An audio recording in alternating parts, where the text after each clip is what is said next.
بسم اللہ الرحمن الرحیم۔ معزز خواتین و حضرات، آپ کے پسندیدہ پروگرام فتاوی آن لائن کے ساتھ میں ہوں آپ کا میزبان میاں طاہر، اور اس پروگرام میں آپ کی طرف سے آنے والی فون کالز کے جوابات دینے کے لیے میرے ساتھ تشریف فرما ہیں ملک کی معروف علمی شخصیت محترم مولانا محمد اسحاق مدجلہ العالی۔ فتاوی آن لائن اسلامی تعلیمات اور سوال و جواب کا یہ پروگرام ہر اتوار انہی اوقات میں آپ کی خدمت میں پیش کیا جاتا ہے۔ آپ بھی اپنے مسائل کے حل کے سلسلہ میں ہمیں کال کر سکتے ہیں۔ کال کرنے کے لیے ہمارا ٹول فری نمبر ہے 0800111777۔ جی مولانا، ہمارے پاس کچھ تحریری سوالات ہیں، ہم ان سے اپنے پروگرام کی ابتدا کرتے ہیں۔ تو ایک بھائی کا پہلا سوال یہ ہے کہ میں کبھی ظہر یا عصر کی نماز کے اندر 2 رکعتوں کے بعد مسجد کے اندر پہنچتا ہوں اور امام کے پیچھے کھڑا ہو جاتا ہوں، تو میری 2 رکعتیں جو پہلی ہوتی ہیں وہ میں بعد میں ادا کرتا ہوں، تو کیا ان رکعتوں میں بھی میں قرآن کریم کی کوئی سورہ مبارکہ کی تلاوت کروں گا؟ ظہر عصر کی نماز میں آ کر شامل ہوتے ہیں، 2 رکعتیں گزر جاتی ہیں، 2 انہیں ملتی ہیں، ہاں جی، اور 2 ان کے بعد اٹھ کر پڑھتے ہیں۔ جی بالکل، یہ جس طرح بھی پڑھ لیں نا پچھڑی رکھتے ہیں، ٹھیک ہی مطلب ان میں اگر سوچتے ہیں پڑھ لیں تب بھی ٹھیک۔ امام ابو حنیفہ رحمۃ اللہ علیہ ان کا یہی خیال ہے کہ پہلی رکعتیں چھوٹ گئی ہیں، بعد میں اٹھ کر بالکل اسی طرح پڑھے جس طرح پہلی رکعتیں پڑھنے کی ہیں، جو چھوٹی ہیں۔ ہاں، پہلی میں اٹھ کر سبحانک اللہ الحمد شریف سورت، پھر سجدے کر کے اٹھ جائے، دوسری میں الحمد شریف اور سورت پڑھ کے بیٹھ۔ یعنی ترتیب جو اس طرح پہلے پڑھنی تھی نا جب شروع میں ہوتا وہ اصل ترتیب وہ قضا ہو گئی، بعد والی اس نے آج پہلے پڑھ لی ہیں، پہلی اس کی رہ گئی وہ بعد میں پڑھی۔ دوسرے لوگ کہتے ہیں نہیں یہ بات کوئی نہیں، یہ اسی میں بات نہیں ہو سکی جہاں سے اس نے آ کر اللہ اکبر کہا۔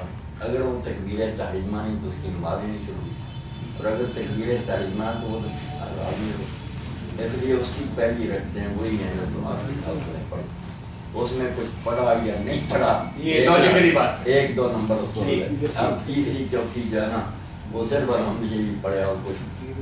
تیسرا گروہ درمیان میں آ گیا کہ بعد میں اٹھ کر جو پڑھے وہ پڑھنے کے لحاظ سے پہلی سمجھے، یعنی سبحان اللہ الحمد للہ جو ہمیں پڑھے نا وہ یہی سمجھ کے پڑھے میری یہ پہلی ہے، مگر اتحیات کے لحاظ سے آخری آخری۔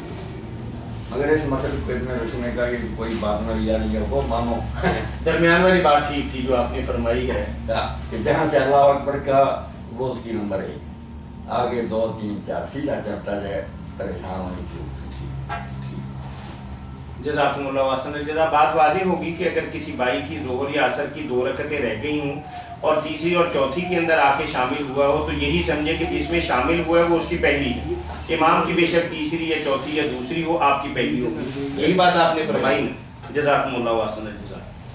کینیڈا سے مسز جمال عظیم نے ہم سے پوچھا ہے جی کہ ایام حیض کے اندر کیا عورت قرآن کریم کھول کر اس کی تلاوت کر سکتی ہے ہاتھ میں پکڑ کے؟ نہیں، ہاتھ میں پکڑ کر نہیں تلاوت ہے، زبانی کو یاد ہو نا وہ پڑھ، یعنی قرآن کریم ہاتھ کے اندر نہیں پکڑا جاتا۔ چلیں، اگر ہاتھ میں مولانا کوئی دستانے وغیرہ چڑھائے ہوئے ہوں یا کچھ ایسا کوئی بچہ ساتھ بیٹھا ہو تو اس کو بندہ کہتا ہے کہ بیٹا صفحہ پلٹ دینا تو میں پڑھ پڑھتے ہیں، اگر پکڑا ہوا صفحے اٹھتا یہ دیکھ لے کر پڑھتی تھی۔ اچھا چلیں، وہ جو مطلب کسی چیز حائل درمیان کے اندر ہو، کپڑا ہو یا دستانے ہو یا کوئی اور چیز، اس سے ورق الٹنا حیض والی عورت کے لیے جائز ہے؟ وحیدہ مانا ہی ہے، اتنی مصیبت کرنے کی کیا ضرورت ہے، اور ذکر بہت ہیں وہ کرتی ہے، سبحان اللہ الحمد للہ استغفر اللہ درود وغیرہ وہ پڑھے۔ چلیں، ان ایام کے اندر عورتیں احادیث کی اور سیرہ مبارکہ کی یا اسلامی تعلیمات کی کتابیں پڑھ سکتی ہیں؟ وہ سب پڑھ سکتی ہیں۔ ٹھیک، جزاکم اللہ احسن الجزا۔ اب بات واضح ہوگی کہ ان ایام کے اندر عورت قرآن کریم کی زبانی تلاوت کر سکتی ہے لیکن قرآن کریم کو ہاتھ لگانا ٹھیک جائز نہیں۔ تو سوال ہے کہ ہمارے پاس ہمارا ایک دوست کاروبار کرتا ہے اور اس کا نام عبداللہ، فاطمہ، حسن، حسین، علی، عمر، ابو بکر، عثمان، صدیق وغیرہ کے نام سے اس کا نام شروع ہوتا ہے۔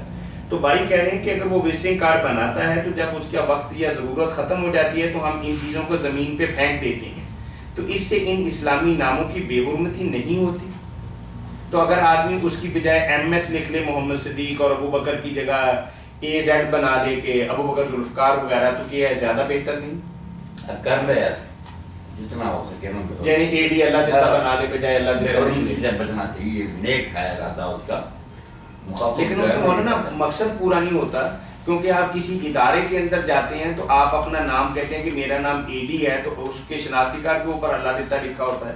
اگر آپ کو کوئی امانت ان کے پاس ہے تو آپ کو قطع نہیں دیں گے، خاص طور پر بینک والے، تو اگر آپ نے مخفف رکھا ہوا ہے، ہاں اپنا شناختی کارڈ یا آپ اپنا وزٹنگ کارڈ ان کو دیں گے تو آپ کی بات سنیں گے اور آپ کا کام بھی کریں گے، اور جو آپ کی امانت ہوگی آپ کے حوالے بھی کریں گے۔ بینک وغیرہ کے لیے دستاویز ہیں تو ہمارے شناختی کارڈ ہے نا وہ دکھائے گا، اگر اسے یہ نام بھی پورا بتائی، یہ دوسرا ہے نا کہ تو زمین پر پھینک دیے جاتے ہیں، ان کی بات کی پر یہ ٹھیک ہے۔ جزاکم اللہ واحسن الجزا۔ ہمارے دوست یہاں تشریف فرما ہے، انہوں نے بہت ہی اچھا ایک سوال پوچھا ہے کہ میں گردے کا مریض ہوں اور گرمیوں میں روزے آئے تھے تو پانی بہت زیادہ پیا جاتا ہے اور میری استطاعت نہیں تھی کہ میں روزہ رکھ سکوں، تو آپ جیسے صاحب علم لوگوں نے بتایا کہ میں اپنے روزے قضا کر کے سردیوں کے دنوں کے اندر رکھ سکتا ہوں۔ کہتے بدقسمتی سے سردیاں شروع ہوئی تو آج کل کرتے کرتے میں صرف 15 روزے ہی رکھ سکا ہوں اور 15 میرے ذمے ابھی بقایا ہے، تو ان حالات کے اندر موسم بھی بدل گیا ہے، میں مزید روزے بھی نہیں رکھ سکتا، اب میرے لیے شریعت اسلامیہ کی روشنی میں کیا حکم ہے، وضاحت فرمائیں۔ اگر تو میرے بھائی کی حالت ایسی میں کوئی روزے نہیں رکھ سکتا اور رکھے تو تکلیف کا اندیشہ، تو اس کو روزے نہیں رکھنے چاہیے، کوئی نیکی نہیں، پیٹ کو روزہ نہ رکھے، ان کی جگہ دیا گیا ایک مسکین کا کھانا جو ہے نا روز کا، اس حساب سے بنا کرنا، درمیانے درجے کرنا، بہت اعلیٰ بنا کر دیا۔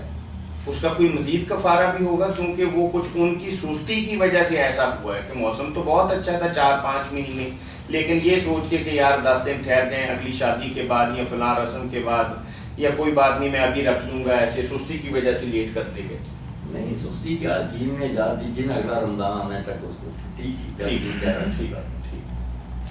اگر اس کی حالت ایسی ہوگی نہیں رکھ سکتا تو نہ اس تکلیف میں پڑے۔ ٹھیک ہے، چلے کینیڈا سے ہمارے بھائی ہیں جمال عظیم صاحب، انہوں نے ایک تو آپ کو بہت زیادہ سلام کہا ہے، دعا کی درخواست کی ہے، آپ کے پروگرام کے بارے میں انہوں نے کہا ہے کہ الحمدللہ یہ پوری دنیا کے اندر اپنی نوعیت کی واحد کاوش ہے کہ ایک جگہ پہ عالم دین بیٹھتے ہیں اور خاص وقت پر خاص کال کر کے ہم اپنا جواب لے سکتے ہیں۔ پہلے تو آپ کو مبارکباد دی، آپ کو دعائیں بھی دیں اور آپ سے دعاؤں کے طلبگار بھی ہیں۔ ان کا سوال یہ ہے کہ وہ کہتے ہیں کہ میں ٹرانسپورٹ کے شعبے سے منسلک ہوں، 14-15 گھنٹے کی میری کینیڈا کے اندر ڈیوٹی ہے اور کسی سڑک پہ ہم نماز بھی نہیں پڑھ سکتے، تو کہتے ہیں کہ مجھے اپنی ڈیوٹی پہ تہجد کے وقت جانا پڑتا ہے، تو میں تہجد کی نماز بھی الحمدللہ پڑھتا ہوں، لیکن اگر میں اس وقت فجر پڑھ لوں، کیونکہ اگر میں وقت پر پڑھنا چاہوں تو میں نہیں پڑھ سکتا، تو میرا مولانا سے یہ سوال ہے کہ کیا میں وقت سے پہلے نماز فجر کی ادائیگی کر سکتا ہوں؟ وقت سے پہلے تو نماز کی ادائیگی کا دین میں کوئی تصور نہیں، بعد میں ہے کہ اگر نہیں وقت پر پڑھ سکتے تو اور اصل کے ساتھ پھر آپ چلا کر کے پڑھ لیں، اور اگر ممکن ہو گاڑی میں بیٹھے بیٹھے آپ چلاتے ہیں، جدھر کو گاڑی جا رہی نہ اٹھے نہ سجدے کریں، بس اشارے سے ہی نہ اللہ اکبر پڑھیں، تھوڑا سا سر جھکا دیں، گاڑی کو چلنے دیں اور وقت کے اندر پڑھ لیں، تو یہ سب سے خدا کی ہے نا، وقت سے پہلے تو نماز ہی نہ ہو سکے، یہ پڑھ لیں، بے شک قبلہ رخ نہ ہو، گاڑی چلتی رہے، آپ تھوڑا سا سر جھکا کرنا، یہ فرض نمازوں کے اندر بھی یہ گنجائش کر ہے؟ سکتے، اور لمبا چوڑا جو ہے نا کہ 3 تسبیحیں 4 اتنا نہ کرے، جو ہے نا کہ 3 تسبیحیں 4 اتنا نہ کرے، سبحان ربی العظیم ایک بار بس کافی۔ اس کا اس حالت میں نماز ادا کرنا ہماری اطمینان سے پڑھی سے انشاءاللہ 1000 درجہ بہتر۔ عقلی اعتبار سے تو آپ کی بات سمجھ میں آتی ہے، کیا نقلی اعتبار سے بھی آپ کوئی دلیل مرمت فرمائیں بالکل گے؟ یہی بات نہیں کوئی اس کی دلیل مطلب دلیل وہی کشتی والی ہے، کشتی سے اتر نہیں سکتے تھے لوگ، تو کہا کشتی میں پھر وہ نماز پڑھ لیں۔ ٹھیک ہے، جزاکم۔ جمال بھائی آپ کے سوال کا بہت ہی خوبصورت جواب مولانا نے آپ جیسے بہت سے بھائیوں کے لیے دیا جو دیار غیر کے اندر رہتے ہیں اور نمازوں کے اوقات ان کے لیے کافی مشکل ہوتا ہے اس کو سنبھالنا، تو مولانا نے یہ فرمایا کہ آپ وقت سے پہلے تو نماز پڑھ ہی نہیں سکتے، نہیں، اور وقت کے بعد پڑھ سکتے ہیں، لیکن اس کی بجائے اگر آپ ڈرائیونگ سیٹ پر ہی بیٹھے بیٹھے اشارے کے ساتھ بے شک چند کلمات ہی ادا کریں، صرف فاتحہ کر کے سر کو جھکا دیں، اور پھر ایک آدھ دفعہ تسبیح آپ کر لیں اور اس طریقے سے سلام پھیر دیں تو یہ اللہ تعالیٰ کے ہاں بہت زیادہ پسندیدہ عمل گنا جائے گا۔ سنت اور نفل وغیرہ چھوڑ دیں، صرف فرض ہی اس طرح پڑھ لیں، انشاءاللہ خیر ہے۔ جب سفر ختم ہو پھر اطمینان سے نمازیں پڑھیں، جو نمازیں سفر کے بعد آئیں وہ اطمینان سے پڑھ لیں، یا تو اس کو آپ مؤخر کر سکتے ہیں کہ اگلی نماز جب بھی آپ کو ملے اس کے ساتھ ملا کے پڑھ لیں، تو یا مولانا نے ایک درمیانی شکل بتائی ہے کہ آپ اپنی سیٹ پر بیٹھے ہوئے بھی اشارے کنائے کے ساتھ بھی نماز کی ادائیگی۔ مؤخر کرنا یا قضا کرنا جو ہے نا خطرے کی بات ہے، گناہ یہ ہے، نہ وقت سے پہلے نہ وقت کے اندر میرے بھائی جس طرح آپ تھوڑا بہت سار کام کر سکتے ہیں نا کر لیں، بے شک قبلہ رخ نہ ہو، سجدہ نہ کر سکیں، اشارہ اشارہ کر لیں۔ ٹھیک ہے جی، ٹھیک ہے مولانا۔ ایک بھائی ہیں ہمارے حافظ نعمان صاحب امریکہ سے، آپ کے ساتھ بھی ان کا بہت اچھا رابطہ ہے، تو انہوں نے چند دن پہلے ایک سوال آپ سے پوچھا تھا کہ کیا حضرت عبداللہ بن عباس رضی اللہ تعالیٰ عنہ نے کسی ایسے ہوا کہ انہوں نے جمعہ نہ پڑھایا ہو اور اذان کے اندر ہی یہ بات کہہ دی ہو کہ الا صلو فی الرحال؟ نہیں، جمعہ تو پڑھایا انہوں نے، مگر اس لیے کہ کیچڑ ہے، لوگ اس طرح اگر ان کو کہیں حی علی الصلاۃ یہ تو پابند ہو جائیں گے آنے کے لیے، تو مشکل میں پھنسے۔ انہوں نے پھر جمعہ کی اذان میں مؤذن کو کہہ دیا کہ حی علی الصلاۃ یا الفلاح کی بجائے نا الا صلو فی الرحال یہ کہہ دو، تو لوگ حیران ہوئے کہ یہ جو آپ نے کروایا کہ گھروں میں نماز پڑھ لو یہ کیا ہوا؟ انہوں نے کہا جو کائنات کے بہترین تھے رسول کریم علیہ السلام انہوں نے کروایا، تو میں اگر حی علی الصلاۃ کہتا تو جمعہ ان پر فرض ہو جاتا، آنا پڑتا، اس مصیبت میں پڑتے، کیچڑ میں کیسے دلدل میں دھنس جاتے ہیں۔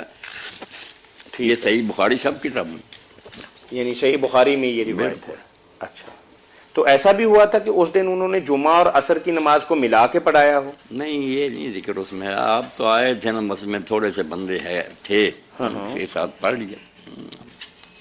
ٹھیک ہے، ٹھیک ہے جی۔ مولانا بھائی کا سوال یہ ہے کہ ابھی بیٹھے بیٹھے انہوں نے ہمیں سوال بھجوایا ہے اور آپ سے رہنمائی چاہ رہے ہیں کہ وہ کہتے ہیں کہ کیا سجدہ سہو صرف فرض نماز ہی میں کرنا چاہیے یا نوافل یا سنتوں کے اندر بھی اگر کوئی کمی بیشی ہوگی ہو تو اس میں سجدہ سہو کرنا چاہیے، یا اس کا تعلق صرف فرض نمازوں کے ساتھ ہی ہے؟ خیال تو یہ بھی امت میں موجود ہے، کئی علماء بڑے بڑے یہی کہتے ہیں کہ فرض نماز جو ہے نا اس کو سنوارنا چاہیے، اس میں کوئی خلل ہو جائے تو سجدہ صاحب کرنا چاہیے، نوافل کی کیا بات ہے، جس طرح پڑھے جائیں، مگر زیادہ لوگ یہی کہتے ہیں کہ ان میں سجدہ صاحب کرنا۔ نبی علیہ السلام نے جتنے کیے ہیں ان کا تعلق تو فرضوں سے ہی ہے، اسی کا ذکر آیا، کوئی نفلوں سنتوں کا نہیں ہے۔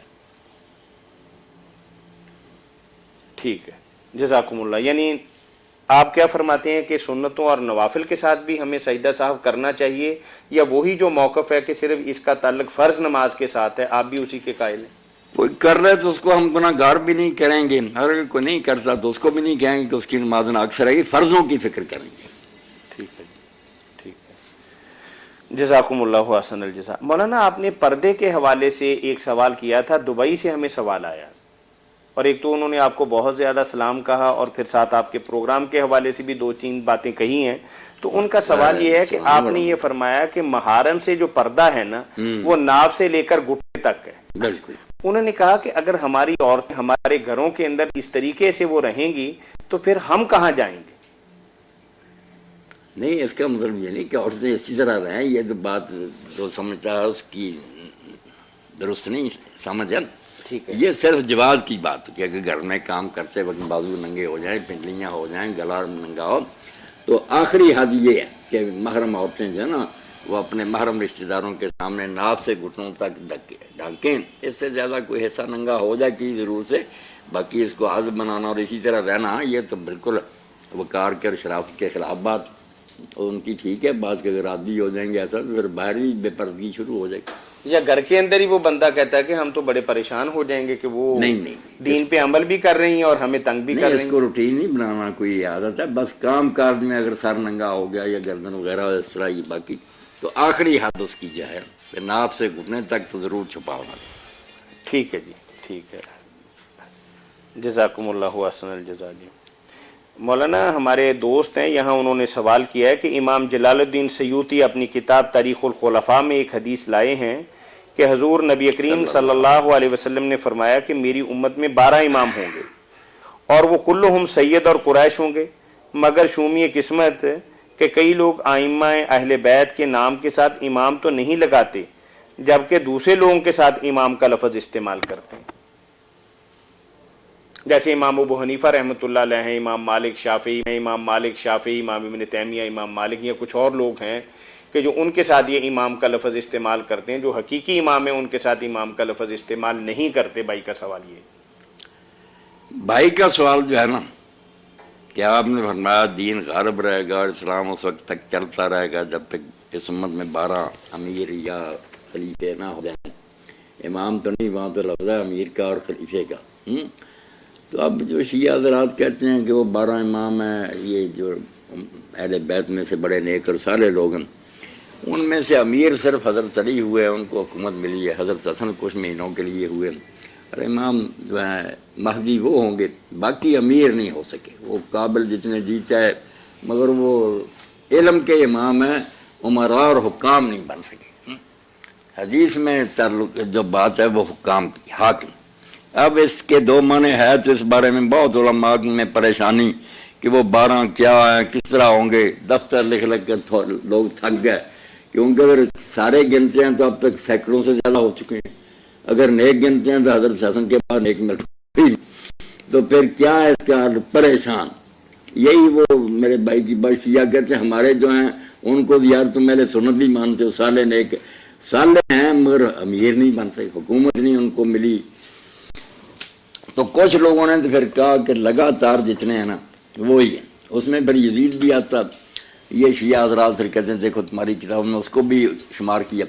تو اس میں سمجھنے کی بات ہے کہ اگر لگاتار ہی مراد ہے نا تو اس میں ان حکمرانوں کی تعریف نہیں کہ وہ اچھے ہوں گے یا بد ہوں گے، وہ دوسری حدیثوں سے پتہ چلتا ہے کہ 30 سال کے بعد وہ ظالم حاکم ہیں۔ وہ صرف اسلام کے غلبے کی بات ہے کہ 12 حکمران ہونے تک نا ان کا رعب رہے گا، باقی کفار ان سے مرعوب ہوں گے۔ اور واقعی عمومیہ نے جب خود ہی اپنے خلیفے کے خلاف بغاوت کر کے قتل کر دیا اس کو، ان کا پھر رعب جاتا رہا۔ 2 حکومتیں بن گئی، اسپین میں الگ ہو گئی، عباسیوں کے الگ۔ تو اگر لگاتار مانے تو پھر خلیفے نیک بد نہیں، وہ بد بھی ہو سکتے ہیں، مگر وہ پیریڈ بتایا گیا کہ 12 حکمرانوں تک میں اسلام کا رعب رہے گا۔ اسی طرح یا پھر جو امام ابن تیمیہ اور ابن کثیر نے کہا کہ 12 ہوں گے مگر ان میں لگاتار ہونا شرط نہیں، وہ قیامت تک ہوں گے۔ کچھ ہو گئے عمر بن عبدالعزیز، کچھ پھر امام مہدی سے پہلے، آخری قیامت تک ہوں، قیامت تک۔ یہ 2 تشریح ٹھیک، یعنی اس میں تسلسل والی بات نہیں ہے، صرف یہ کہ کوانٹٹی پوری ہوگی، 12 ہو جائیں قیامت تک نیک۔ اچھا، امامت کا درست مفہوم کیا ہے مولانا آپ کی نظر میں؟ امامت جس آدمی کو لوگ اپنا لیڈر مانے، پیشہ مانے، اگر علم میں مانے تو علم کا امام ہے، نماز میں کھڑا کر رہے ہیں اگر اس کی اقتدا میں نماز پڑھیں وہ امام صلاۃ ہے۔ اگر حکومت اس کو دے دی جائے تو امامت کبریٰ ہے اس کی۔ ٹھیک، مطلب اس کا یہ ہے کہ دنیاوی اعتبار سے کسی کو مطلب نیک صالح انسان کو اپنا بڑا بنا لیا جائے، یا دینی اعتبار سے کسی کو اپنا پیشوا سمجھ لیا جائے؟ برے کو بھی جیسے بنائے، قرآن کہتا نا کہ وہ فرعون کے ائمہ تھے، وہ دوزخ کی طرف بلاتے تھے۔ برے بھی امام ہیں، نیک بھی ہے، جو بھی کسی قوم اور امت کا پیشوا بنا ہوا ہے جس کے وہ پیچھے چل رہے ہیں، نیک ہے تو ان کی اچھی قسمت ہے، بات ہے تو بہتے پھریں گے۔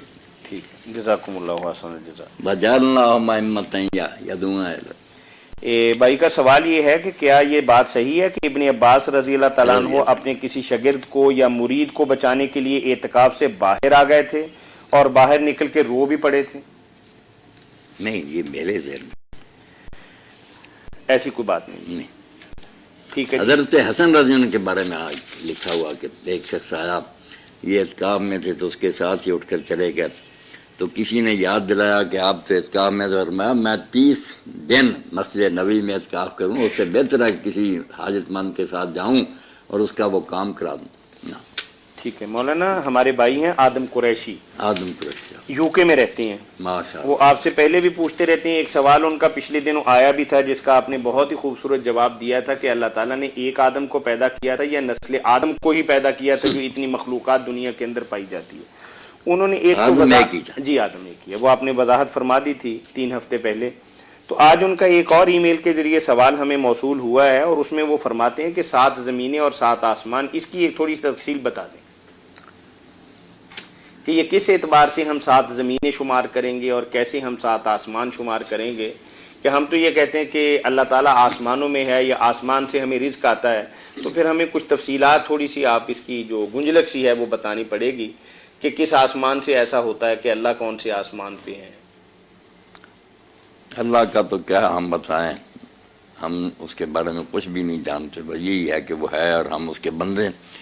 باقی 7 آسمان تو قرآن میں بہت مرتبہ آیا کہ اللہ نے 7 آسمان بنائے۔ زمین ایک ہی صورت ہے جس میں اشارہ کیا کہ اللہ سورہ طلاق میں فرماتا ہے کہ اللہ نے 7 آسمان بنائے، وَمِنَ الْأَرْضِ مِثْلَهُنَّ، اور انہیں کی طرح زمینوں میں سے ہی بنایا۔ حدیث پاک میں 7 آسمان 7 زمینوں کا بہت ذکر ہے، واضح بیان کے قرآن میں 7 آسمانوں کا بار بار ذکر ہے، زمین کا ایک ہی دفعہ ہے، ہاں زمین کا ایک ہی سورہ طلاق کے طلاق۔ جزاکم اللہ۔ حدیث پاک میں بہت ہے، اسی لیے کہا نا کہ جو ایک برشت پر کسی کی زمین زبردستی چھین لے غاصبانہ تو 7 زمینوں تک پھر ہونا اللہ تعالیٰ وہ ٹکڑا بنا کر اس کے گلے میں ڈالے گا اور جہنم میں پھر وہ اس کو لے کر بھونستا رہے گا۔ ساتوں کیا 7 آسمان؟ تھوڑی سی اس کی وضاحت فرمائیں۔ نہیں وضاحت کچھ نہیں، بس ہمیں نا مہمیز دی ہے، بس ذرا ایڑی لگائی ہے کہ آگے سے آگے چلو، زمین اور بھی آسمان اور بھی ہے۔ ٹھیک ہے جی۔ ان کا دوسرا سوال یہ ہے مولانا، اسی رنگ و بو میں الجھ کر نہ رہ جاؤ۔ انگریزی میں انہوں نے لکھا ہے کہ where is the location of جوج ماجوج اینڈ دجال، یعنی جوج ماجوج کہاں پائے جاتے ہیں، اور دجال کے بارے میں بھی تھوڑی سی انہوں نے آپ سے رہنمائی اور وضاحت چاہی۔ یاجوج ماجوج کے بارے میں تو ہم اپنے بھائی سے کچھ تعاون کر سکتے ہیں کہ یاجوج ماجوج جیسے لوگوں کے تصور میں نے کہ وہ برشتی اتنا ان کا قد ہے، کان اتنا لمبا، ایک نیچے بچھا لیتے ہیں، ایک اوپر لے لیتے ہیں، اور ان کی ایک اور جو ہے نا وہ 1000 بچہ جانتی ہے، اور یہ ہے، یہ سب افسانے ہیں، دین سے ان کا کوئی تعلق نہیں۔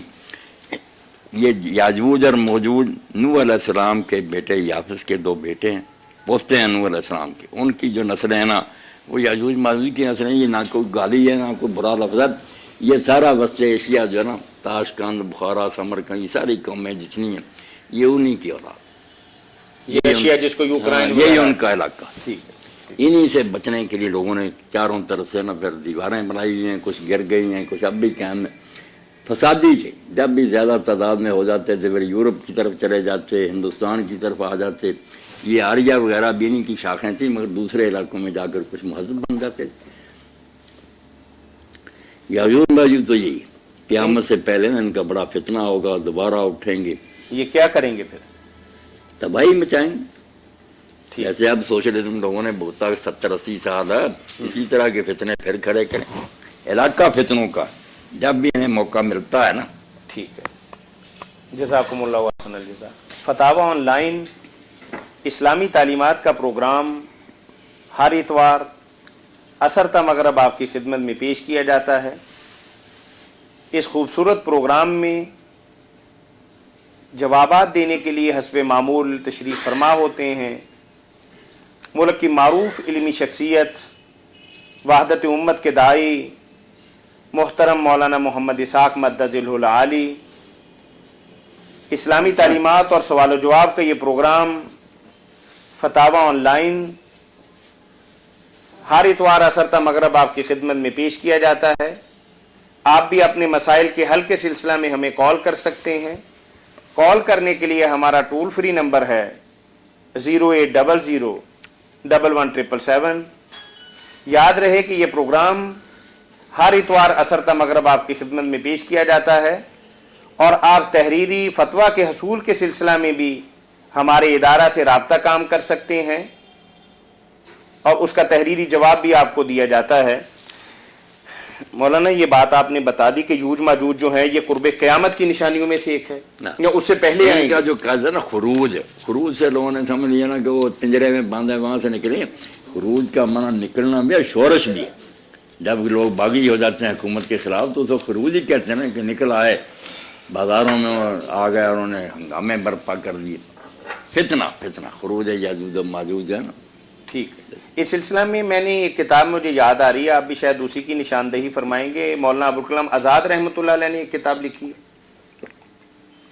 پیاری کتاب، وہ اصل میں ان کی تفسیر کا حصہ اصحاب الکہف، الگ کتاب نہیں ہے، ماجوج ذل کرنا ہے، ان سب پر ہونا قصہ خضر اور موسیٰ ٹھیک وہ ہے تفسیر کا یعنی حصہ چلیں، مولانا بھی ایک کتاب ہے آدم قریشی صاحب کو بتاتے چلیں اور دیگر دو احباب لے لیں۔ ہمارا پروگرام سن رہے ہیں کہ پاکستان کے ایک معروف اشاعتی ادارے طارق اکیڈمی نے مولانا ابوالکلام آزاد رحمۃ اللہ علیہ کی کتاب جو یاجوج ماجوج کے متعلق بہت مفصل اور بہت ہی زیادہ خوبصورت اور مستند کتاب ہے، طارق اکیڈمی فیصل آباد نے اسے شائع کیا ہے۔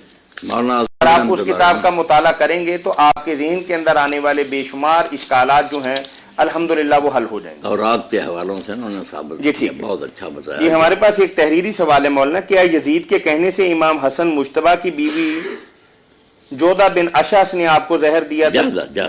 جادہ نے انہوں نے پیش لکھ کے ڈالا ہے جی، پتہ نہیں کیا۔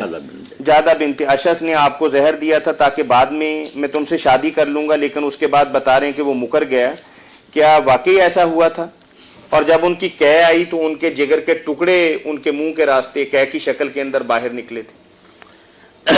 یہ جو مسلمان بات ہے کہ امام حسن علیہ السلام نا زہر سے ہی شہید ہوئے، یہ تو سب محدثین اور رخین نے لکھا، مگر زہر کس نے دیا، کس کے کہنے پر ایسی سازشیں جو ہیں ان کے بارے میں پتہ چلتا ہے، کوئی ثبوت چھوڑتا ہے، اندازے ہی ہوتے ہیں نا۔ تو یہ عون المعبود جو شرح ابو داؤد اس میں مولانا شمس الحق قدیم آبادی نے تو یہی لکھا کہ یزید بن معاویہ کے اشارہ پر ہی نا اس جادہ نے امام حسن علیہ السلام کو زہر دیا تھا۔ ٹھیک ہے، کتابوں میں زیادہ لوگ یہی دیا جو لکھتے ہیں، ابن حجر بھی کہ 3 بار دیا، آخری مرتبہ پھر بہت زیادہ تھے جس سے جگر کے ٹکڑے الٹی آ کر پھر ہاتھ میں گر گئے۔ ٹھیک ہے۔ یہ آدم قریشی امام حسین علیہ السلام نے بہت پوچھا کہ بھائی کس پر شبہ ہوا، انہوں نے کہا کیا کرو گے، اس کو قتل کرنا چاہتے ہو؟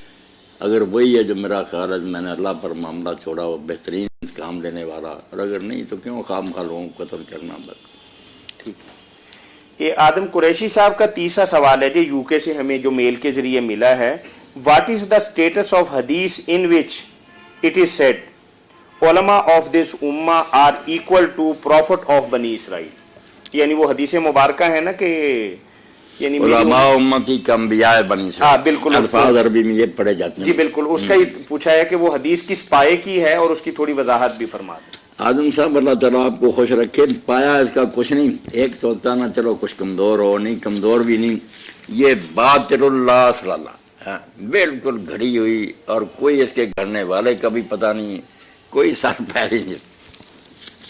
یہ جسٹس منیر کی جب عدالت یا جسٹس کیانی کی قادیانیوں کے خلاف چل رہا تھا معاملہ، تو انہوں نے بھی یہ حدیث پیش کی تھی اچھا کہ انبیاء بنی اسرائیل کی طرح اس امت کے عالم ہے، اس لیے مرزا صاحب یار اگر نبی بن گئے پھر کیا مولوی نبیوں کے برابر ہیں؟ تو پھر علماء نے اس وقت آنکھیں کھولی اور کہا اس کی کوئی سند پیش کرو، جعلی سچی کوئی دکھاؤ، کون بیان کرنے، کچھ نہ نکلا۔ وعلیکم السلام ورحمۃ، بالکل یہ بناوٹی۔ علامہ البانی صاحب نے یہی لکھا کہ قادیانیوں کی دلیلیں ایسی ہیں سلسلہ حدیث ضعیفہ، ٹھیک ہے، بالکل یہ بے بنیاد بات۔ چلیں آدم قریشی صاحب، مولانا نے آپ کے سوال کے جواب کے آپ کا جو سوال تھا کہ جس میں امت کے علماء بنی اسرائیل کے انبیاء کی طرح ہیں، تو مولانا نے بڑی وضاحت کے ساتھ بتایا کہ یہ بالکل بے بنیاد، اس کو حدیث ہی نہیں کہا جا سکتا، کچھ نہیں کہنا، یہ حدیث ہے ہی نہیں۔ چلیں مولانا، یہ دیار غیر کے اندر رہنے والوں کے کچھ مسائل ایسے ہیں کہ ہمارے علماء اس کے بارے میں بہت ہی دو ٹوک قسم کی بات نہیں کرتے، تو بھائی نے پھر ہم سے یہ پوچھا ہے کہ ہم ایسے ملک کے اندر رہتے ہیں کہ آپ کی طرح آزادی کے ساتھ 5 وقت ان کے خاص اوقات پر ہم نماز کی ادائیگی نہیں کر سکتے، تو کیا ہم مستقل بنیادوں پر جب تک یہاں رہتے ہیں تو کیا ہم یہاں اپنی نماز جو ہے ظہر اثر ملا کے یا مغرب عشاء ملا کے پڑھ سکتے ہیں؟ اگر الگ الگ پڑھنا ممکن نہیں، کوشش تو یہی کرنی چاہیے نا کہ الگ الگ پڑھا جائے، جو ان کے اوقات ہیں ان پر ادا کی جائیں، بے شک سنت نفل وطر وغیرہ چھوڑ دیں، صرف فرضی وقت پر پڑھ لیں۔ اگر یہ بھی نہیں ہو سکتا تو پھر مجبوراً جمع کر لیں۔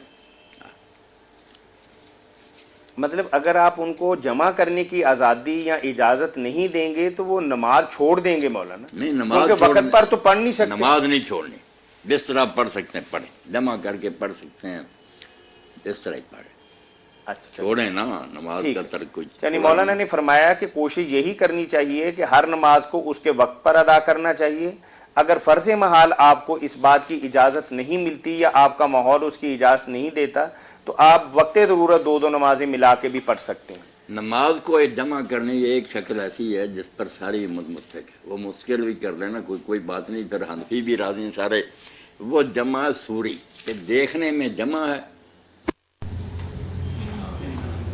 مائک لا کے نا ادھروں ادھر لا جائے تو گل پوری ہو جائے۔ گل پوری کراؤ۔ ایک منٹ اٹھی لائٹ چلانا یار موبائل کی بولے یہ کٹو میں کٹنا تو کہتے ہیں سارے دوست جی او کٹو نا میں لائٹ تو یہ پروگرام تو بات ہے صوفی رشید صاحب تشریف لے آئے ایک تے انہاں دی نواسی بیمار ہے او دے لیے اپا خاص دعا فرماونی اللہ تعالی صحت تندرستی دے ایک انہاں نے بڑی محبت نال تواڈے لیے چائے پانی دا انتظام کیتا او تسی اللہ اجر دے قبول فرمائے برکت ٹھیک ہے کر لو گل۔ ہاں جی کرنے لگے مہربانی کر یار 6 بج گیا اور تو کٹ لیا نا چلو مولانا پوری کر لو۔ ہاں جی نمازیں جمع کرنے کی 2 صورتیں ہیں، ایک جمع حقیقی ہے کہ سچ میں جمع کرنا، یہ زور کا وقت ہے اس وقت کی اثر پڑھ لی جائے، یا اثر کا وقت ہے زور کو لیٹ کے اس وقت پڑھا جائے۔ اس میں تو کچھ جھگڑا ہے یہ جائز ہے یعنی کچھ کہتے ہیں جائز ہے اگر آسنا مراد، مگر دوسری صورت جو ہے نا جمع سوری صورت سے نکلا دیکھنے میں وہ ہے کہ کٹھی پڑی حالانکہ حقیقت میں وہ اپنے وقت تک پڑی۔ اس کے لیے بڑی عقل کی ضرورت میں اب تو خیر گھڑیاں کہ دیکھے زور کا آخری وقت کیا ہے، اس وقت 4 رکعتیں پڑھ لیں، ادھر اس کا سلام پھیرے اس کے بعد اسی وقت اثر پڑھ لے، اثر کا وقت بھی شروع ہو گیا زور کا ہے یہ جو ہے اس میں کسی کا اختلاف نہیں کہ پھر نہیں کوئی گناہ ٹھیک ہے، زور کو اس کے آخر وقت میں پڑھنا اور اثر کو اس کے اول وقت میں پڑھنا، دونوں نمازوں کو درمیان میں لے آنا۔ اس پر اگر حنفی حضرات بھی راضی ہیں کہ نہیں یہ کوئی جمع نہیں ہے، دیکھنے میں جمع ہے، اپنے اپنے وقت پر اس نے نماز پڑھی، یہ میرے بھائی اگر کر لینا تو ذرا اختلاف سے نکل جائے۔ جی جزاکم اللہ مغرب کا یہ ہے کہ مغرب کو ذرا لیٹ کریں، عشاء کو ذرا پہلے پڑھیں، 45 منٹ یا 50 منٹ بعد نا سورج غروب ہونے کے دونوں کو اکٹھا کر لیں۔ جزاکم اللہ واحسن الجزاء۔ اس خوبصورت جواب کے ساتھ ہی ہم شکر گزار ہیں وحدت امت کے داعی مفتی مولانا محمد اسحاق مدہ ذیلہ العالی کے، جو فتاوی آن لائن میں آنے والی فون کالز اور براہ راست پوچھے گئے سوالات کے جوابات مرمت فرما رہے تھے۔ آپ بھی گھر بیٹھے دینی رہنمائی حاصل کر سکتے ہیں۔ کال کرنے کے لیے ہمارا ٹول فری نمبر ہے 0800 777 اس کے ساتھ ہی محترم مولانا محمد اسحاق مدہ ذیلہ العالی اور پروگرام کے میزبان میاں طاہر اور ہمارے میڈیا مینیجر شفیق الرحمان مغل کو اگلے اتوار تک کے لیے اجازت دیجیے۔ اللہ حافظ، السلام علیکم ورحمۃ اللہ وبرکاتہ۔ اللہ خیر سے